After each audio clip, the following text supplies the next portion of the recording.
तो हेलो दोस्तों, आप सभी का स्वागत है आपके अपने YouTube चैनल सरकारी नौजवान पर। आज हम लेके आए एसएससी कार्यालय परिचारी का प्रैक्टिस सेट नंबर 4 और 5, जो कि बहुत ही महत्वपूर्ण होने वाली है। तो चलिए दोस्तों, बिना देरी के क्लास को स्टार्ट करते हैं।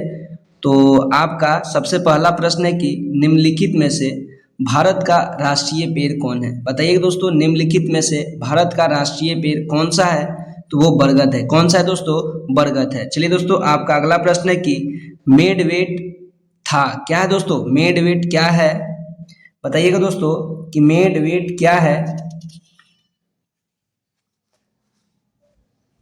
बताइए दोस्तों, मेडवेट क्या है? तो वह एक उत्पाद है। क्या है दोस्तों? वह एक उत्पाद है। आपका option number A is right. चलिए, आपका अगला प्रश्न कहता है कि प्रसिद्ध खजुराहो की गुफाएं स्थित है। प्रसिद्ध खजुराहो की गुफाएं कहाँ स्थित है? बताइए दोस्तों, प्रसिद्ध खजुराहो की गुफाएं कहाँ स्थित है? तो खजुराहो मध्य प्रदेश में स्थित है। ठीक है दोस्तों, खजुराहो कहाँ स्थित है? तो मध्य प्रदेश में। तो खजुराहो की गुफाएं भी कहाँ होगी? मध्य प्रदेश में होगी। चलिए दोस्तों, अगला प्रश्न कहता है कि हर्षवर्धन के शासनकाल में भारत में कौन आया था? बताइए दोस्तों, हर्षवर्धन के शासनकाल में भारत में कौन आया था? तो वह आया था चीनी यात्री हेनसांग आया था। कौन आया था दोस्तों? हेनसांग आया था। आपका option number B is right. चलिए, आपका अगला प्रश्न कहता है कि लैगून क्या है? बताइएगा दोस्तों, लैगून क्या है? तो लैगून एक प्रकार का झिझला झील है। क्या? कौन सा झील है दोस्तों? झिझला झील है। झिझला झील है। Option number B is right. ठीक है दोस्तों, लैगून क्या है? तो वह एक प्रकार का झिझला झील है। याद रखिएगा दोस्तों। चलिए, आपका अगला प्रश्न कहता है कि विश्व का सबसे बड़ा महाद्वीप कौन है? बताइए दोस्तों, विश्व का सबसे बड़ा महाद्वीप कौन सा है? तो वह एशिया महाद्वीप है। कौन सा है महाद्वीप? एशिया महाद्वीप है। चलिए, और आपका अगला प्रश्न है कि अंतर्राष्ट्रीय हॉकी मैच की अवधि क्या होती है? बताइए दोस्तों, अंतर्राष्ट्रीय हॉकी मैच की अवधि क्या होती है? तो वो होती है 70 मिनट।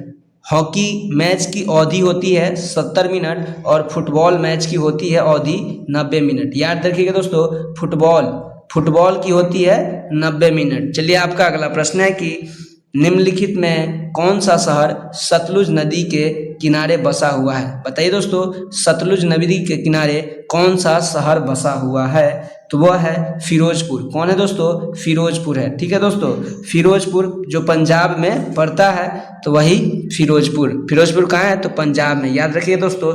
चलिए, और आपका अगला प्रश्न है कि सिल्वर क्रांति का संबंध है किससे दोस्तों? सिल्वर क्रांति का संबंध किससे है? चांदी क्रांति। सिल्वर क्रांति का संबंध किससे है? तो अंडा उत्पादन से है। किससे है दोस्तों?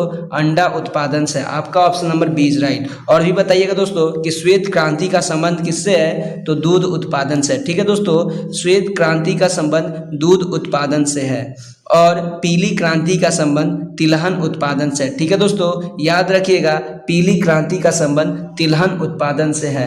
और मत्स्य क्रांति का संबंध किससे है दोस्तों? तो नीली क्रांति से। नीली क्रांति से। याद रखिएगा दोस्तों कि नीली क्रांति से किसका संबंध है? तो मत्स्य उत्पादन का। ठीक है दोस्तों, चलिए, और आपका अगला प्रश्न है कि भूरी क्रांति किससे संबंधित है? बताइए दोस्तों, भूरी क्रांति किससे संबंधित है? वो आपको कमेंट बॉक्स में बताना है। चलिए, और आपका अगला प्रश्न है कि गांधी सागर बांध। बहुत ही अच्छा प्रश्न है दोस्तों, ये प्रश्न आने की संभावनाएं हैं। तो याद रखिएगा दोस्तों, गांधी सागर बांध निम्नलिखित में से किसका भाग है? बताइए दोस्तों, गांधी सागर बांध निम्नलिखित में से किसका भाग है? तो वह मध्य प्रदेश और राजस्थान की सीमा पर स्थित है। कौन सा स्थित है दोस्तों?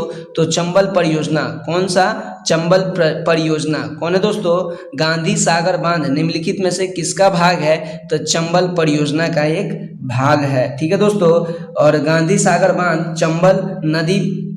और भी बताइए, कमेंट में बताइए दोस्तों कि चंबल नदी कहाँ है? ये तो चंबल परियोजना, ये तो गांधी सागर बांध पर है, जो कि राजस्थान और मध्य प्रदेश में पाया जाता है। और ये बताना है कि चंबल नदी कहाँ पाई जाती है। चलिए, और आपका अगला प्रश्न है कि कुंवर सिंह 1857 में विद्रोह के एक प्रमुख नायक थे। ठीक है दोस्तों, वह निम्नलिखित में से किससे संबंधित थे? बताइए दोस्तों कि कुंवर सिंह, वीर कुंवर सिंह जो थे 1857 की क्रांति में से कहाँ से नेतृत्व कर रहे थे? वीर कुंवर सिंह 1857 की क्रांति का नेतृत्व कहाँ से कर रहे थे? तो वो कर रहे थे बिहार से। बिहार से, याद रखिएगा दोस्तों, बिहार से। चलिए, और आपका अगला प्रश्न है कि भारत के हिंदी साहित्य में मैला आंचल किसकी रचना है? बताइए दोस्तों, मैला आंचल किसकी रचना है? तो वो है दोस्तों, मैला आंचल फणीश्वर नाथ रेणु की रचना है। किसकी रचना है दोस्तों? फणीश्वर नाथ रेणु की रचना है। चलिए, और आपका अगला प्रश्न है कि द ओवल खेल मैदान कहाँ अवस्थित है? बहुत ही अच्छा प्रश्न है कि दोस्तों कि द ओवल खेल मैदान कहाँ अवस्थित है? द ओवल खेल मैदान कहाँ अवस्थित है? बताइएगा दोस्तों, कहाँ स्थित है? तो वो है लंदन में। कहाँ स्थित है दोस्तों? लंदन में। आपका option number A is right. चलिए, और आपका अगला प्रश्न है कि थल सेना के सर्वोच्च अधिकारी को क्या कहा जाता है? बताइएगा दोस्तों, थल सेना के सर्वोच्च अधिकारी को क्या कहा जाता है? तो लेफ्टिनेंट जनरल। क्या कहा जाता है दोस्तों? Lieutenant general. आपका option number A is right. चलिए, और अगला प्रश्न है कि एक फैदम में होते हैं कितने मीटर होते हैं दोस्तों? बताइएगा कि एक फैदम में कितने मीटर होते हैं? तो वो होते हैं 1.829 मीटर। याद रखिएगा दोस्तों, एक फैदम में कितने मीटर होते हैं? तो 1.829 मीटर। चलिए, और आपका अगला प्रश्न है कि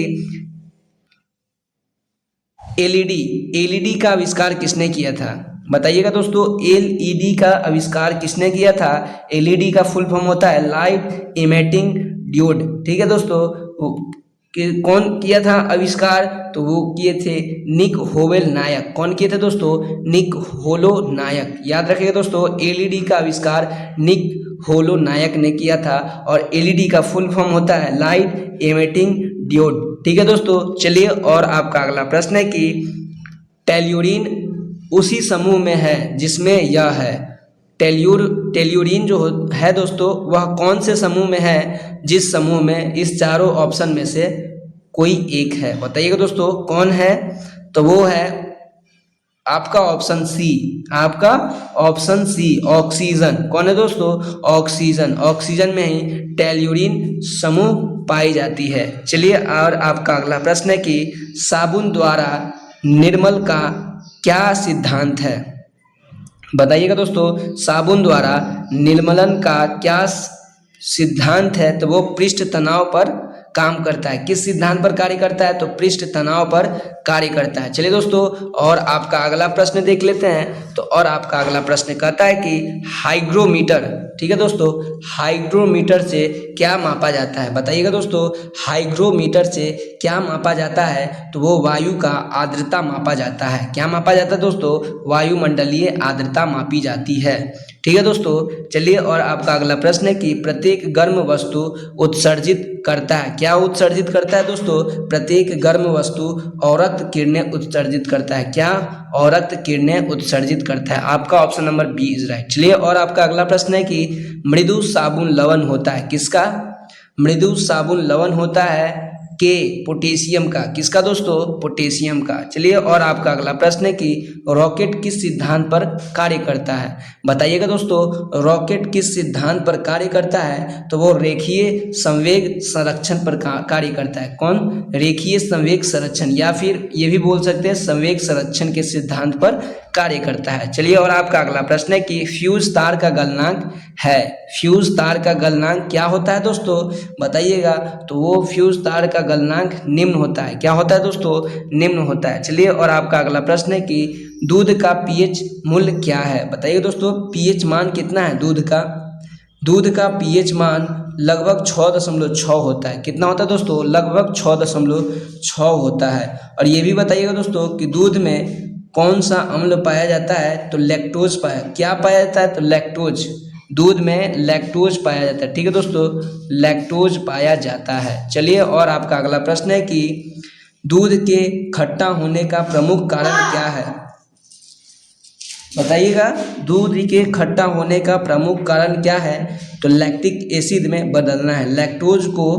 लैक्टोज जो है उसको वो लैक्टिक एसिड में बदल जाता है, इसीलिए दूध खट्टा हो जाता है। और ये भी होता है दोस्तों कि दूध का खट्टा होना बैक्टीरिया के कारण होता है। चलिए आपका अगला प्रश्न है कि व्हिटेकर का साम्राज्य है। बताइए दोस्तों, व्हिटेकर का साम्राज्य इनमें से कौन है?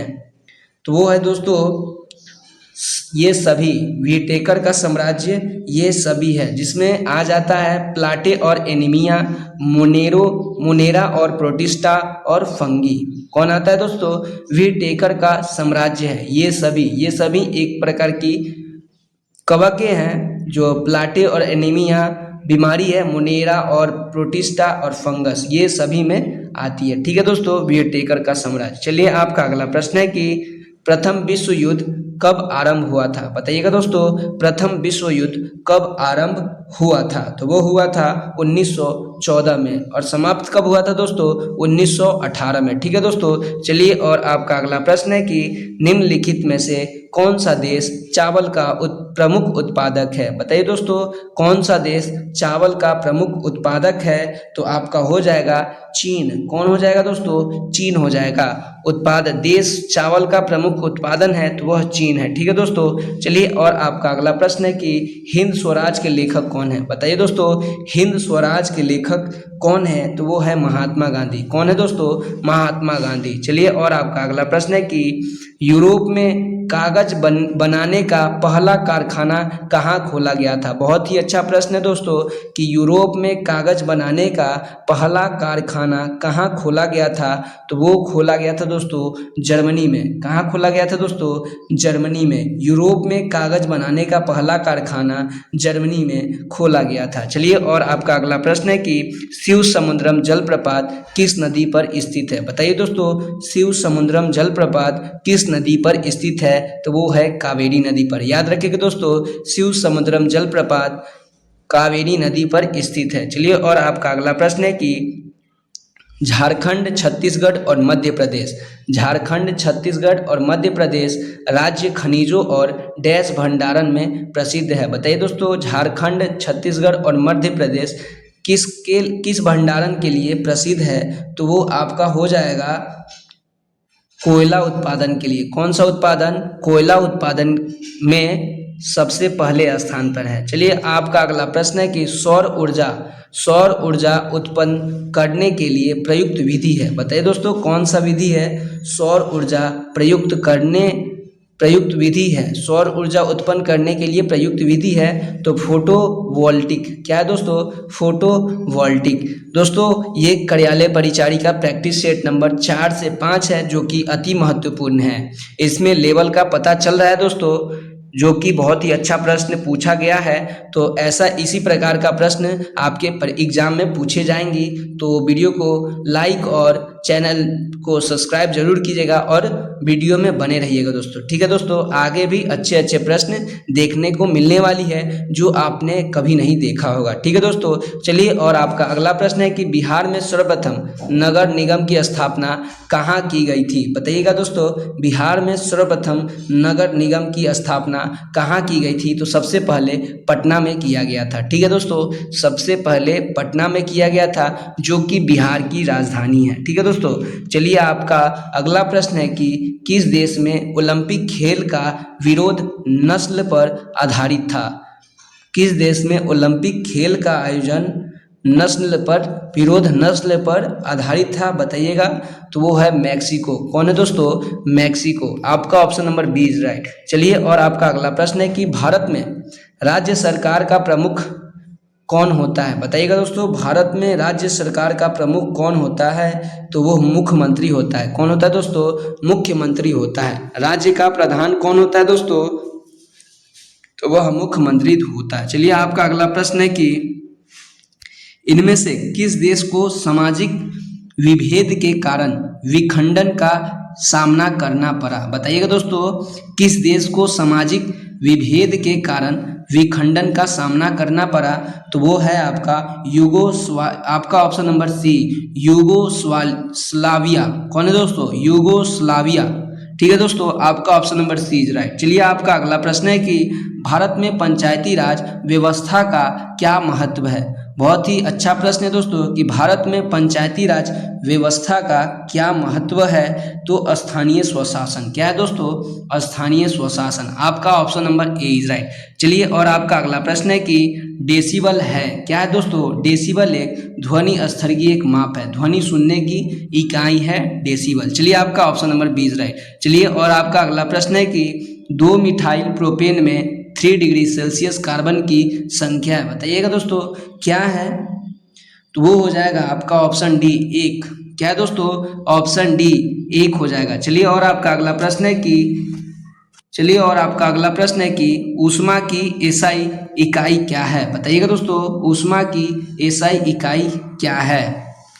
ऊष्मा की एसआई इकाई क्या है, तो वो है आपका ऑप्शन ए जूल। क्या है दोस्तों, जूल है। चलिए आपका अगला प्रश्न कहता है, चलिए हम देख लेते हैं भाग 3 जो कि सामान्य हिंदी के बहुत ही अच्छे प्रश्न पूछे गए हैं, तो उसको भी हमने लेकर आ गए हैं। चलिए आपका हिंदी में पूछा गया बहुत ही अच्छा प्रश्न है। तो चलिए दोस्तों क्लास को हम लोग स्टार्ट ही रखते हैं। तो बाण का पर्यायवाची नहीं है, बताइए दोस्तों बाण का पर्यायवाची कौन नहीं है। तो वो हो जाएगा दोस्तों आपका ऑप्शन बी सारंग। क्या है दोस्तों, सारंग हो जाएगा। चलिए आपका अगला प्रश्न है कि निम्नलिखित में ध्वनि की निर्दिष्ट विशेषताओं में कौन सा अशुद्ध है, बताइए दोस्तों ध्वनि की निर्दिष्ट विशेषताओं में कौन अशुद्ध है। तो वो है आपका ऑप्शन ए च तालव महाप्राण। क्या है दोस्तों, च तालव महाप्राण। ठीक है दोस्तों,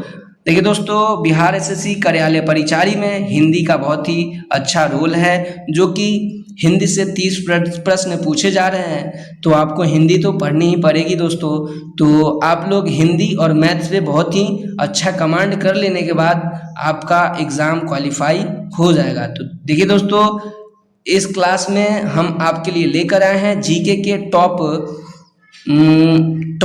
80 क्वेश्चन और हिंदी के टॉप 16 क्वेश्चन जो कि परीक्षा में पूछे ही जाएंगे। इसमें से तो कोई ना कोई आएगा ही दोस्तों। मान लीजिए कि 40 प्रश्न में से आपको इसी क्लास में से 15 या 20 प्रश्न मिल जाए तो क्या दिक्कत है दोस्तों। तो इसीलिए क्लास में बने रहिए और वीडियो को लाइक और शेयर जरूर कीजिएगा, ठीक है दोस्तों। चलिए आपका अगला प्रश्न है कि दांत और जीभ के स्पर्श से बोले जाने वाले वर्ण को क्या कहते हैं, बताइएगा दोस्तों। दांत और जीभ के स्पर्श से बोले जाने वाले वर्ण को क्या कहते हैं। तो वो कहते हैं दोस्तों दंत। क्या कहते हैं दोस्तों, दंत कहते हैं। आपका option number D is right. चलिए आपका अगला प्रश्न है कि मनोहर जीवन भर पूरा सुख भोगता रहा, इनमें से कौन सा विशेषण है, बताइएगा दोस्तों।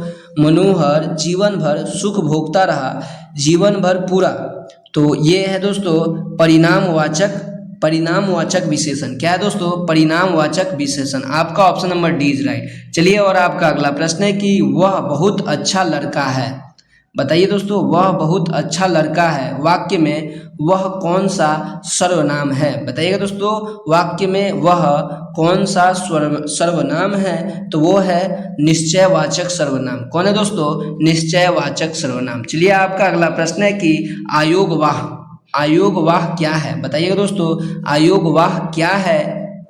तो आयोगवाह एक प्रकार का विसर्ग है। क्या है दोस्तों, विसर्ग है। आयोगवाह एक प्रकार का विसर्ग है, ठीक है दोस्तों। चलिए आपका अगला प्रश्न है कि मिट्टी का माधव होने का अर्थ है, मिट्टी का माधव होने का अर्थ है बहुत ही मूर्ख।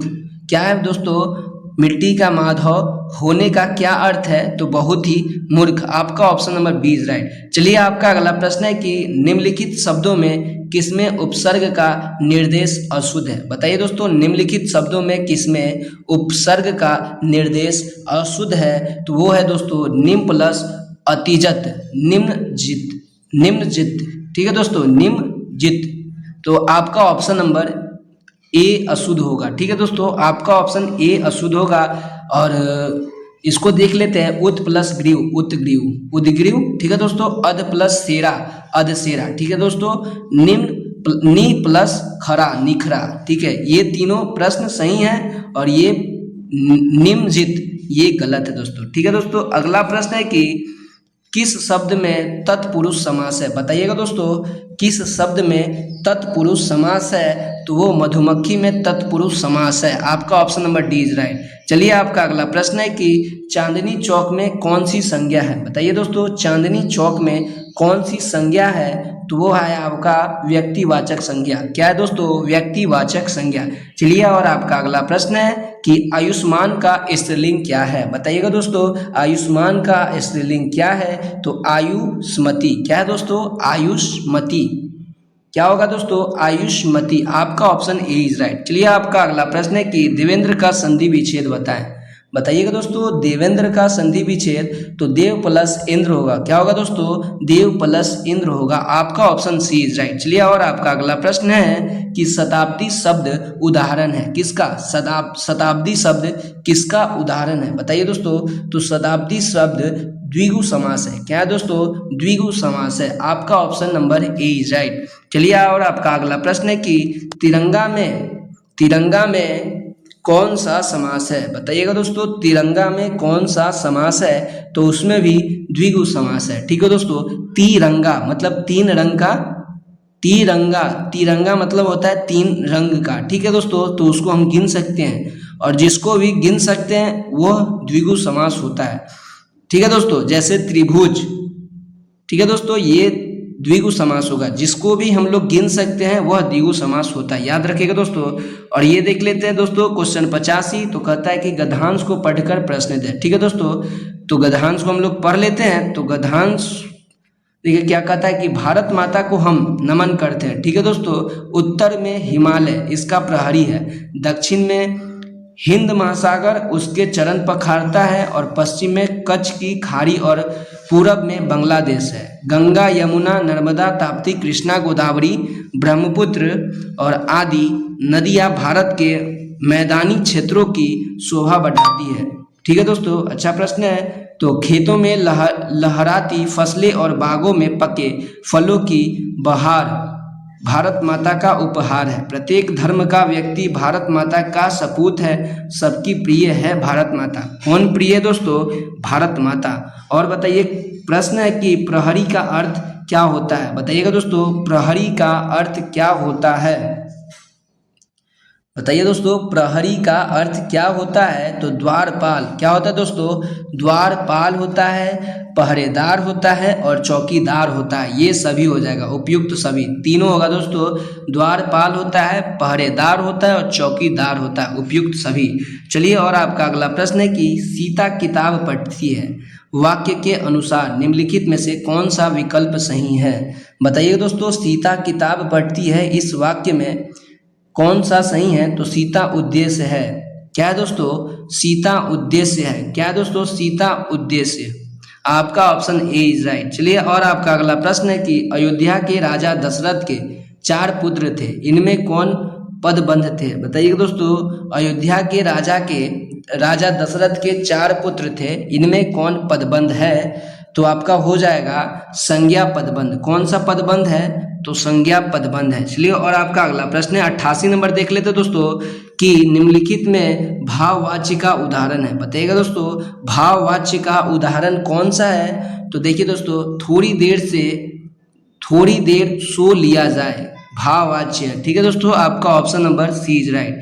चलिए, और आपका अगला प्रश्न है कि आचार्य विश्वनाथ ने अपनी रचना साहित्य दर्पण में कितने काव्य गुणों को स्वीकार किया? बताइए दोस्तों, आचार्य विश्वनाथ ने अपनी रचना साहित्य दर्पण में कितने वाक्य गुणों को स्वीकार किया है? तो वो किए हैं दोस्तों तीन गुणों को स्वीकार किए हैं, 3 गुणों के स्वीकार किए हैं। चलिए, क्वेश्चन नंबर 90 है कि प्रसिद्ध ग्रंथ रसमीमांसा कौन दोस्तों? रसमीमांसा के रचयिता कौन है? तो वो है आचार्य रामचंद्र शुक्ल। कौन है दोस्तों? आचार्य रामचंद्र शुक्ल। आपका option number A is right. चलिए, और आपका अगला प्रश्न है कि नौबत खाने में इबादत के लेखक कौन है? बहुत ही अच्छा प्रश्न है दोस्तों। VVI मार लीजिए कि दोस्तों कि नौबत खाने में इबादत है वो कौन है? यतीन्द्र मिश्र। कौन है दोस्तों? यतीन्द्र मिश्र। चलिए, आपका अगला प्रश्न है कि नौबत खाने में इबादत में बिस्मिल्लाह खान का संबंध किस वाद्य यंत्र से है? बहुत ही अच्छा प्यारा प्रश्न है दोस्तों कि बिस्मिल्लाह खान का संबंध किस वाद्य यंत्र से है? तो शहनाई से है दोस्तों। आपका option number C is right. VVI मार लीजिएगा दोस्तों। क्वेश्चन VVI क्वेश्चन है दोस्तों, ये तो क्वेश्चन पूछे ही जाएंगे। याद रखिएगा दोस्तों कि बिस्मिल्लाह खान का संबंध शहनाई से है। शिक्षा और संस्कृति, ठीक है दोस्तों, शिक्षा और संस्कृति पाठ के लेखक कौन है? बहुत ही अच्छा प्रश्न है दोस्तों कि शिक्षा और संस्कृति पाठ के रचयिता कौन है? तो वो है महात्मा गांधी। कौन है दोस्तों? महात्मा गांधी। आपका option number A is right. चलिए और आपका अगला प्रश्न है कि महात्मा गांधी के अनुसार शिक्षा का सर्वोत्तम साधन क्या है? बताइएगा कि महात्मा गांधी के अनुसार शिक्षा का सर्वोत्तम साधन क्या है? तो अहिंसक प्रतिरोध। क्या है दोस्तों? अहिंसक प्रतिरोध। आपका option number C is right. चलिए और आपका अगला प्रश्न है कि राम बिनु बिरथे जगी जन्मा कवि के कवि कौन है? राम बिनु बिरथे जगी जन्मा। बताइएगा दोस्तों कौन से कवि है कि कौन से कवि है? तो ये हैं गुरु नानक। कौन है दोस्तों? गुरु नानक देव। गुरु नानक देव सिखों के पहले गुरु हैं। ठीक है दोस्तों, सिखों के पहले गुरु कौन है दोस्तों? गुरु नानक देव। सिखों के 5वें गुरु कौन है? तो गुरु अर्जुन देव है। ठीक है दोस्तों, और ये भी बताइएगा कमेंट में कि गुरु अर्जुन देव को किसने मारा था। ठीक है दोस्तों, कमेंट में बताना है कि गुरु अर्जुन देव को किसने मारा था। ठीक है, चलिए आपका अगला प्रश्न है कि गुरु नानक ने राम बिनु बिरथे जगी जन्मा कविता में किसके नाम की महिमा का वर्णन किया है? बताइएगा दोस्तों कि गुरु नानक ने राम बिनु बिरथे जगी जन्मा में कविता में किसके नाम की महिमा का वर्णन किया है? तो वो किए हैं दोस्तों राम की। कौन किसकी दोस्तों? तो राम भगवान की। ठीक है दोस्तों, चलिए आपका अगला प्रश्न है कि प्रेम आयनी श्री राधिका कविता के कवि कौन है? बताइए दोस्तों प्रेम आयनी श्री राधिका कविता के कवि कौन है? तो वह है दोस्तों आपके रस खान। कौन है दोस्तों? रस खान। आपका option number B is right. चलिए और आपका अगला प्रश्न है कि प्रेम आयनी में श्री राधिका कविता में माली मालिन किसे कहा जाता है? माली मालिन किसे कहा गया है? किसे कहा गया है? बताइएगा दोस्तों राधा कृष्णा को। किसे दोस्तों? राधा कृष्णा को। प्रेम आयनी श्री राधिका में कविता में माली मालिन किसे कहा गया है? तो राधा कृष्णा को। याद रखें दोस्तों, बहुत ही अच्छा प्रश्न है, ये भी पूछे जाने की संभावनाएं हैं। अगला प्रश्न है कि अति सुधो स्नेह को मार्ग है कविता के कवि कौन है? बताइएगा दोस्तों अति सुधो स्नेह को मार्ग है कविता के कवि कौन है? तो वे हैं दोस्तों घनानंद। कौन है दोस्तों? घनानंद। चलिए आपका अगला प्रश्न है कि अति सुधो स्नेह को मार्ग है कविता में नेही किसे कहा गया है? बताइएगा दोस्तों कविता में नेही किसे कहा गया है? तो वो कहा गया है सुजान को। किसे कहा गया है दोस्तों? सुजान को। चलिए क्वेश्चन तो 100 खत्म हो गया है। अब चलते हैं सेट नंबर 5 में। तो बहुत ही अच्छा प्रश्न था सेट नंबर 4 में, और सेट नंबर 5 में भी देख लेते हैं कैसा प्रश्न पूछा जा रहा है। तो चलिए दोस्तों क्लास में बने रहिएगा, तो लाइक और चैनल को सब्सक्राइब जरूर करके बेल आइकन को जरूर दबा दीजिएगा। चलिए आपका अगला प्रश्न है कि महात्मा गांधी का जन्म कहाँ हुआ था? बताइएगा दोस्तों महात्मा गांधी का जन्म कहाँ हुआ था? तो पोरबंदर गुजरात में हुआ था। पोरबंदर कहाँ है दोस्तों? तो गुजरात में है। चलिए आपका अगला प्रश्न है कि सबसे चमकीला ग्रह कौन सा है? बताइएगा दोस्तों सबसे चमकीला ग्रह कौन सा है? तो वह शुक्र है। कौन सा दोस्तों? शुक्र है। शुक्र। कौन है दोस्तों? शुक्र है। आपका option number C is right. चलिए आपका अगला प्रश्न है कि मुस्लिम लीग की स्थापना कब हुई थी? बताइएगा दोस्तों मुस्लिम लीग की स्थापना कब हुई थी? तो वो हुई थी 1906 में। कब हुई थी दोस्तों? 30 दिसंबर 1906 में। 30 दिसंबर 1906 में। और आपको ये बताना है कि मुस्लिम लीग के संस्थापक कौन है? बताइएगा कमेंट में बताइएगा दोस्तों कि मुस्लिम लीग के संस्थापक कौन है। चलिए और आपका अगला प्रश्न है कि बांग्लादेश की मुद्रा क्या है? बताइएगा दोस्तों बांग्लादेश की मुद्रा क्या है? बहुत ही प्यारा प्रश्न है कि बांग्लादेश की मुद्रा क्या है? तो टका है। क्या है दोस्तों? टका है। चलिए आपका अगला प्रश्न है कि चीन का शोक किस नदी को कहा जाता है? बताइएगा दोस्तों चीन का शोक किस नदी को कहा जाता है? तो हांगो नदी को कहा जाता है। चीन का शोक किस नदी को कहा जाता है? तो पीली नदी को भी कहा जाता है और हांगो नदी को भी कहा जाता है। हांगो नदी और पीली नदी दोनों को कहा जाता है। ठीक है दोस्तों, याद रखिएगा, हांगो नदी या पीली नदी को चीन का शोक कहा जाता है। ठीक है दोस्तों, याद रखिएगा, बहुत ही अच्छा प्रश्न था। चलिए आपका अगला प्रश्न है कि मैथिली कवि किसे कहा जाता है। बताइएगा दोस्तों, मैथिली कवि किसे कहा जाता है। तो विद्यापति को मैथिली कवि कहा जाता है। किसे कहा जाता है दोस्तों, विद्या कवि को मैथिली कवि कहा जाता है। चलिए आपका अगला प्रश्न है कि ओडिशा का राजकीय पक्षी क्या है। बताइएगा दोस्तों, ओडिशा का राजकीय पक्षी क्या है। तो भारतीय रोलर है। क्या है दोस्तों, भारतीय रोलर है। आपका option number A is right. चलिए आपका अगला प्रश्न है कि आंध्र प्रदेश का राजकीय पक्षी क्या है। बताइएगा दोस्तों, आंध्र प्रदेश का राजकीय पक्षी क्या है। तो वह तोता है। क्या है दोस्तों, तोता है। और ये भी बताइएगा कि भारत का राजकीय पक्षी क्या है। भारत का राजकीय पक्षी क्या है, ये कमेंट में बताना है। और ये बताना है कि बिहार का राजकीय पक्षी क्या है। तो वो गौरैया है। ठीक है दोस्तों, बिहार का राजकीय पक्षी गौरैया है। और कमेंट में बताना है कि भारत का राजकीय पक्षी कौन है। ठीक है दोस्तों, चलिए और आपका अगला प्रश्न है कि ब्रह्म समाज के संस्थापक कौन थे। बताइएगा दोस्तों, ब्रह्म समाज के संस्थापक कौन है। तो राजा राम मोहन राय हैं। कौन है दोस्तों, राजा राम मोहन राय हैं। चलिए आपका अगला प्रश्न कहता है कि पोलियो के पीने वाले टीका का आविष्कारक कौन थे। बताइए दोस्तों, पोलियो के पीने वाले टीका का आविष्कारक कौन थे। तो आपका हो जाएगा क्रोप्रोवस्की। कौन है दोस्तों, कोप्रोवस्की। आपका option number C is right.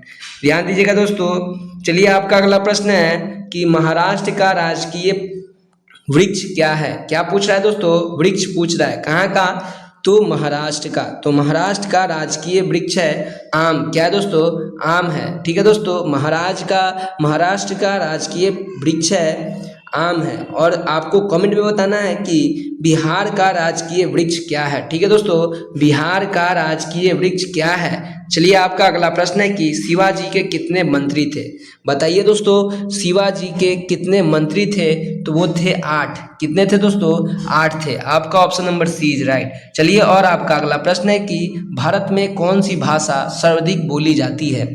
बताइए दोस्तों, भारत में कौन सी भाषा सर्वाधिक बोली जाती है। तो वो हिंदी बोली जाती है। कौन सी भाषा बोली जाती है दोस्तों, हिंदी बोली जाती है। चलिए आपका अगला प्रश्न है कि भारत का सबसे बड़ा गिरजाघर कहाँ है। बताइएगा दोस्तों, भारत का सबसे बड़ा गिरजाघर कहाँ है। तो है सेंट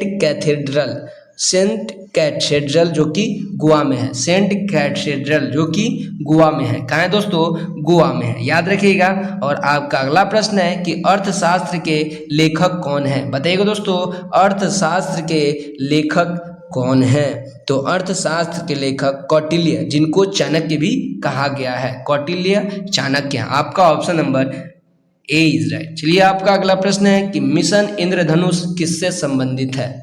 बताइए दोस्तों, मिशन इंद्रधनुष किससे संबंधित है। तो वो है टीकाकरण से। किससे संबंधित है दोस्तों, टीकाकरण से संबंधित है। चलिए आपका अगला प्रश्न है कि भाभा परमाणु अनुसंधान केंद्र। याद रखिएगा दोस्तों, बहुत ही अच्छा प्रश्न है कि भाभा परमाणु अनुसंधान केंद्र की स्थापना कब की गई थी। बताइएगा, कब की गई थी। BARC का स्थापना जो कि ट्राम्बे मुंबई में है, उसकी स्थापना कब की गई थी। तो 1954 में की गई थी। आपका option number B is right. चलिए आपका अगला प्रश्न है कि अशोक किसका उत्तरदायी था। बताइएगा दोस्तों, अशोक किसका उत्तरदायी था। तो बिंदुसार का उत्तरदायी था। किसका उत्तरदायी था दोस्तों, बिंदुसार का उत्तरदायी था। आपको कमेंट में बताना है कि बिंदुसार किसका उत्तरदायी था। ठीक है दोस्तों, आपको कमेंट में बताना है कि बिंदुसार किसका उत्तरदायी था। याद रखिए दोस्तों, बिंदुसार किसका उत्तरदायी था, आपको कमेंट में बताना है। चलिए आपका अगला प्रश्न है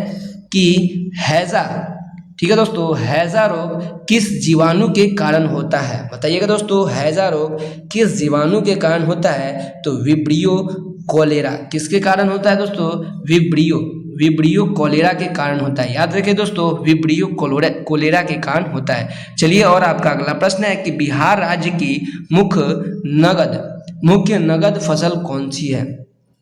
बताइए दोस्तों, बिहार राज्य की मुख्य नगदी फसल कौन सी है? तो वो हो जाएगा गन्ना। क्या हो जाएगा दोस्तों? गन्ना है। याद रखिएगा कि बिहार राज्य की मुख्य नगद फसल गन्ना है। चलिए आपका अगला प्रश्न है कि जल में वायु का बुलबुला जल में वायु का बुलबुला किस लेंस की तरह कार्य करता है? VBI प्रश्न मान लीजिएगा दोस्तों, ये भी प्रश्न पूछे जाने की संभावना है कि जल में वायु का बुलबुला किस लेंस की तरह कार्य करता है? तो वो कार्य करता है उत्तल लेंस की भांति। किसके भांति? अवतल लेंस की भांति। अवतल लेंस आपका option number B is right. अवतल लेंस की भांति कार्य करता है।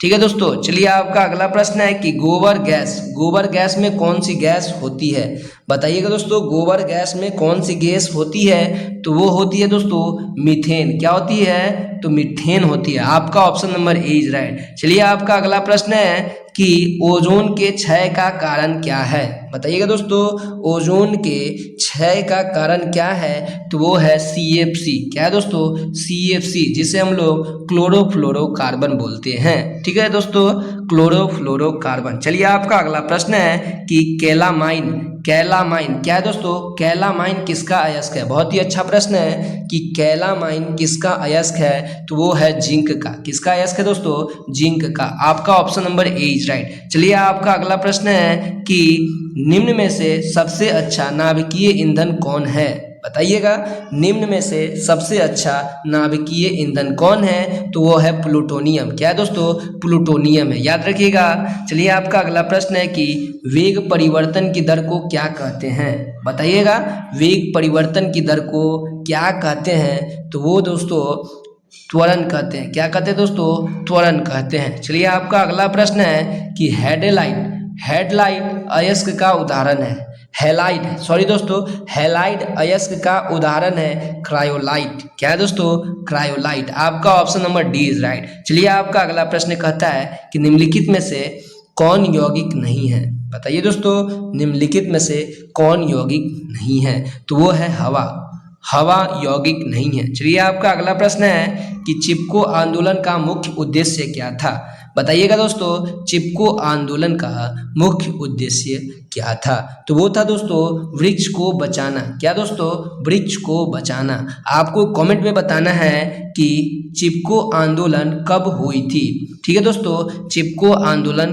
कब हुई थी आपको कमेंट में बताना है। चलिए और आपका अगला प्रश्न है कि ताप बढ़ने से चालक का प्रतिरोध पर क्या प्रभाव पड़ता है? बताइएगा दोस्तों, ताप बढ़ने से चालक के प्रतिरोध पर क्या प्रभाव पड़ता है? तो वह बढ़ जाता है। क्या हो जाता है दोस्तों? बढ़ जाता है। आपका option number A is right. चलिए आपका अगला प्रश्न कहता है कि हिटलर किसका प्रवर्तक था? बताइएगा दोस्तों, हिटलर किसका प्रवर्तक था?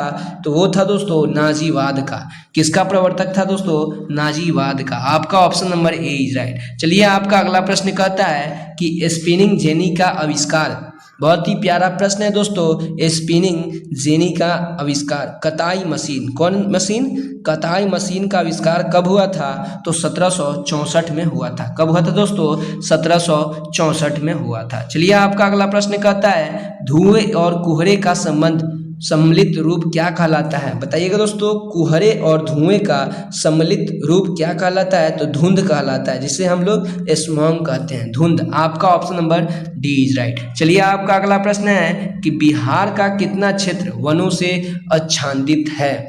बिहार में कितना प्रतिशत वन है? यही पूछ रहा है दोस्तों कि बिहार में कितना प्रतिशत वन है? तो वो है दोस्तों 0.07%। क्या दोस्तों? 0.07%। चलिए आपका अगला प्रश्न है कि भारतीय संविधान में मौलिक कर्तव्य किस देश से लिया गया है? बताइएगा दोस्तों, भारतीय संविधान में मौलिक कर्तव्य किस देश से लिया गया है? तो वो लिया गया है दोस्तों रूस से लिया गया है। रूस से लिया गया है और इसे 42वें संविधान संशोधन 1976 द्वारा संविधान के भाग 4 के क में अनुच्छेद 51 के तहत संविधान में जोड़ा गया है। याद रखिएगा दोस्तों कि भारतीय संविधान में मौलिक कर्तव्य किस देश से लिया गया है? तो रूस से लिया गया है और ये 42वें संविधान संशोधन द्वारा अनुच्छेद 51 के क में जोड़ा गया है। चलिए आपका अगला प्रश्न कहता है कि किस देश की सीमा सर्वाधिक पड़ोसी देशों की सीमा को स्पर्श करती है? बताइए दोस्तों, किस देश की सीमा सर्वाधिक पड़ोसी देशों की सीमा को स्पर्श करती है? तो वो है चीन। चीन, ठीक है दोस्तों, वो है चीन, जो कि 14 देशों से लगती है। कितने देश से? 14 देश से लगती है। याद रखिएगा, सर्वाधिक पड़ोसी देशों की सीमा से स्पर्श करती है तो वो है चीन। कितने देशों से? तो 14 देश से। चलिए आपका अगला प्रश्न है कि छपाक फिल्म की नायिका कौन है? बहुत ही, ये तो फिल्म से पूछा गया कि छपाक, छपाक तो वो है दीपिका पादुकोण। कौन है दोस्तों? दीपिका पादुकोण, ठीक है दोस्तों, दीपिका पादुकोण। चलिए आपका अगला प्रश्न है कि गिलहरियों का घर क्या कहलाता है? बताइएगा दोस्तों, गिलहरियों का घर क्या कहलाता है? तो ड्रेक कहलाता है। क्या कहलाता है दोस्तों? ड्रेक कहलाता है। चलिए आपका अगला प्रश्न कहता है कि बिहार के किस शासक ने हुमायूं को हराया था? बहुत ही अच्छा प्रश्न है दोस्तों कि बिहार के किस शासक ने हुमायूं को हराया था? तो वो हराया था दोस्तों शेरशाह सूरी। कौन हराया था दोस्तों? शेरशाह सूरी ने हुमायूं को हराया था। वो भी कब? तो चौसा का युद्ध में। कौन से युद्ध में? चौसा का युद्ध में 1539 और बिलग्राम के युद्ध में 1540 में बुरी तरह से पराजित किया था। याद रखिएगा दोस्तों, शेरशाह सूरी ने हुमायूं को 2 युद्ध में पराजित किया था। एक था चौसा का युद्ध जो कि 1539 में हुआ है और दूसरा था बिलग्राम का युद्ध जो कि 1540 में हुआ था। लगातार 2 युद्ध में इनको हराया था। कौन? बिहार के शेरशाह सूरी। याद रखें दोस्तों। अगला प्रश्न है कि पुस्तक वेल्थ ऑफ नेशन। चलिए आपका अगला प्रश्न है कि पुस्तक wealth of nation, wealth of nation किसकी पुस्तक है दोस्तों? तो एडम स्मिथ की है। किसकी पुस्तक है? एडम स्मिथ की है। चलिए आपका अगला प्रश्न है कि लक्षद्वीप समूह में कुल कितने द्वीपों की संख्या है? बताइएगा दोस्तों, लक्षद्वीप समूह में कुल द्वीपों की संख्या कितनी है? तो वो है 36। कितने हैं दोस्तों? 36 है। चलिए क्लास हम लोग यहीं समाप्त करते हैं। अगला क्लास हम लोग कल लाइव करेंगे। तो चलिए दोस्तों, इस क्लास